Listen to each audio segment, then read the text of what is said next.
Now let's talk about the most important distinction in the field of meditation. It is attention versus awareness. Many times people use them interchangeably. They are very distinct experiences and they are very distinct qualities to cultivate. Even in the yogic system, we have dhyana, dharana, and samadhi. While we are not talking about that, but I'm just drawing a parallel to help you understand that attention and awareness are different things. Very recently, I think, what date is it today? So maybe 3 days ago, I was speaking to a founder, someone who actively mentors other founders. He's very sharp, very energetic, and when he thinks, he has the ability to think clearly. He runs a complex organization, complex in the sense that the structure is complex, the business model is complex, not that the organization itself is complex, and he enjoys the complexity. The more complex the organization, he seems to thrive more on it. Sometimes I feel like he attracts complexity. He said something very interesting, which sort of prompted me to record this video. He says, I can focus for hours on the work that I do, but in the end of the day, I feel like I've been inside my head the whole time. It's not that I have been distracted. I have not been distracted. I have been not unfocused. But still, I feel like I've been continuously mentally engaged. And yet, in spite of that engagement, it was very tiring for me that I just didn't feel like I was myself the whole day. I was too much inside my head. Now, I have heard different versions of this at different points of time, mostly from CEOs, from leaders, actually from clinicians, from medical doctors, from researchers, and from people who by most measures are very capable, educated, and successful. And they're doing deep work. So this is not about distraction. This is not about short attention spans or social media. If anything, it is actually the opposite side of that. It is about that variety of people who can focus extremely well, but they remain subtly entangled with what their mind is doing all the time. So think about this. If they are working on a research problem, they are always working on the research problem, even when they're eating, playing with their kids, or walking by the sea. If they are working on their business model, so even while cooking is the business model being discussed, even while meditating, they are trying to meditate their way to a better business model, etc., etc., etc. So basically a state of never ever being able to break free, going beyond the preoccupation almost to a out of control obsession, something that they don't even have control over. Always fully occupied mentally, always switched on. And I feel like some people are proud of it. In fact, I've seen some self-appointed business coaches simply say that this is the state that every founder, every builder should be in. Now, it almost feels legitimate to ask, what's the big deal about having this conversation? It seems to be working for them, after all. Let me begin by saying that attention does allow you to stay with something, but awareness allows you to know where you are, why you are, and how you are, bringing for you a much bigger picture. If I was used to use a tautology, I would say awareness allows you to be aware of who you are, how you are, and where you are. And these are the dimensions of high degree of self-awareness. Now, most high-functioning people, they live in attention, they live in focus, they live in concentration.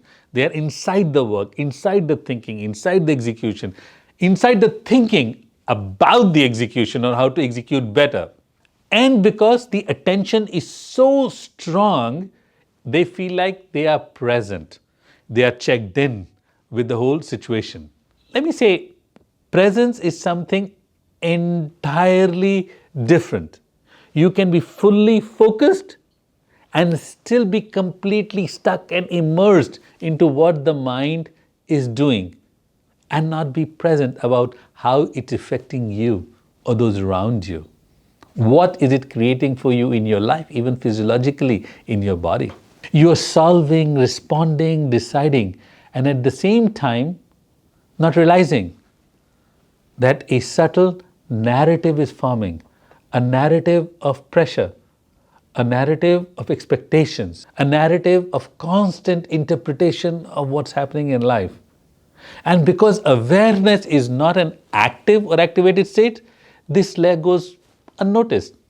You just don't do the work. You become the experience of it. I always say people become like, not like I have a job, they become like. Now, when you sit back in meditation, it begins to reveal this dichotomy right below the surface. Not just by improving your focus, now it does that, but by showing you, if you thought of focus as a canvas, inside that focus, what is happening within it. When you sit in meditation, you are often guided to the breath. It's a basic technique. And for someone who can already focus, sometimes they feel it's necessary. Why do I need to focus on my breath? All I am meditation, I always started, gently bring your attention to your breath. Deeply inhale through your nose and gently exhale through your mouth and relax. So many times people say, I'm aware of my breath. Why do I need to do this? See, the point is, if you stay with that focus, something more subtle will begin to appear. You will notice that your attention constantly is moving. Even when it is strong, the moment a thought arises, your attention captures that. Suddenly a plan forms and your attention is already there. Or even the attention keeps on going from, oh, I need to come back to my breath, I need to come back to my breath. See, let's look at it a little bit more scientifically. From a neuroscientific lens, this reflects the activity of what we call the DNN, default mode network, the system that continuously constructs a sense of self through thought, memory, and projection of outside the world. For high functioning minds, this system is not weak, it is active. It's actually very active, and it runs right alongside, like hand in hand with the attention. This quietly shapes how experience of the world is felt inside the lens of attention without the diffused open awareness. So this entire process seems so seamless that you begin to think, this is you, this is who I am. This is where the shift begins, because much of what we call stress in high functioning environment is not the lack of ability to focus. It is the inability to step out of the layer that surrounds that focus. Let me give you an example. If a deadline is creating tremendous stress for you and you are so focused on it, if you're able to step outside of it for a second, the stress will go down. Your parasympathetic nervous system will get activated again, and you will find that freedom and balance. When you are working, you're also constantly evaluating. You are thinking, you are anticipating what is around the corner. You are engaged, but at all these times, you are also carrying something extra that never leaves.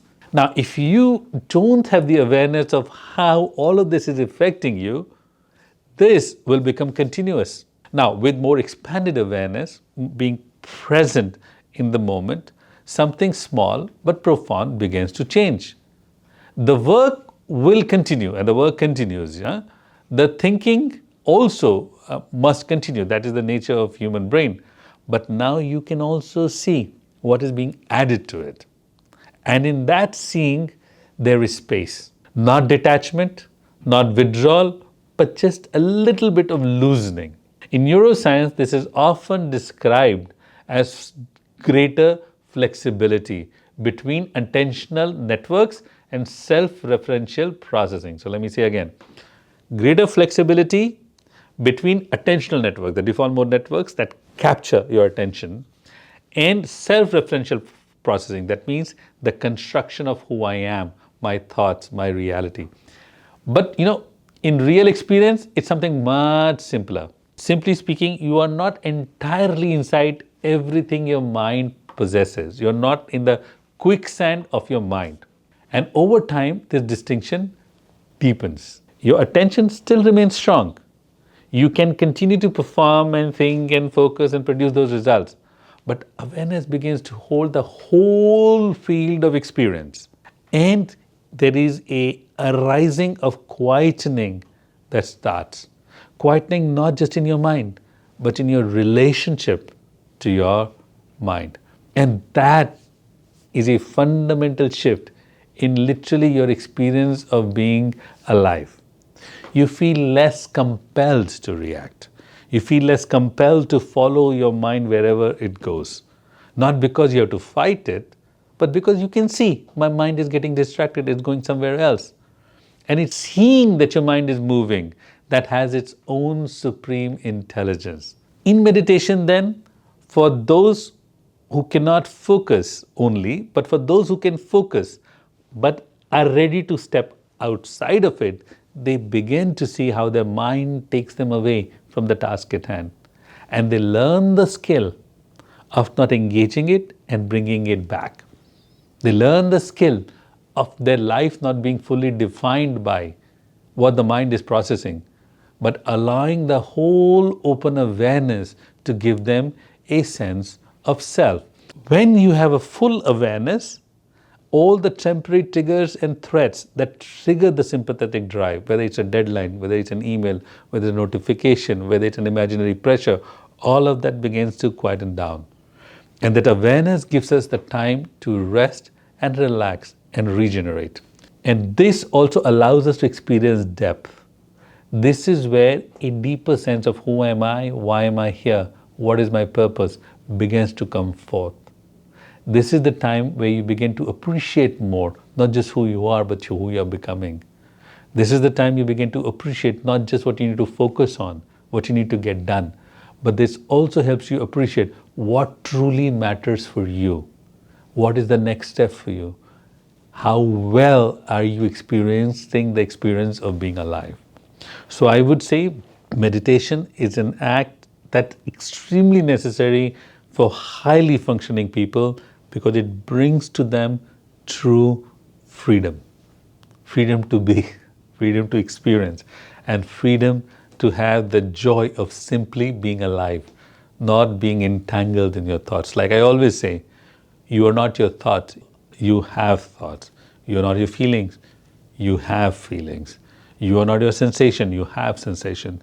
And meditation allows you to experience all of you that encompasses beyond thoughts, feelings, and sensations.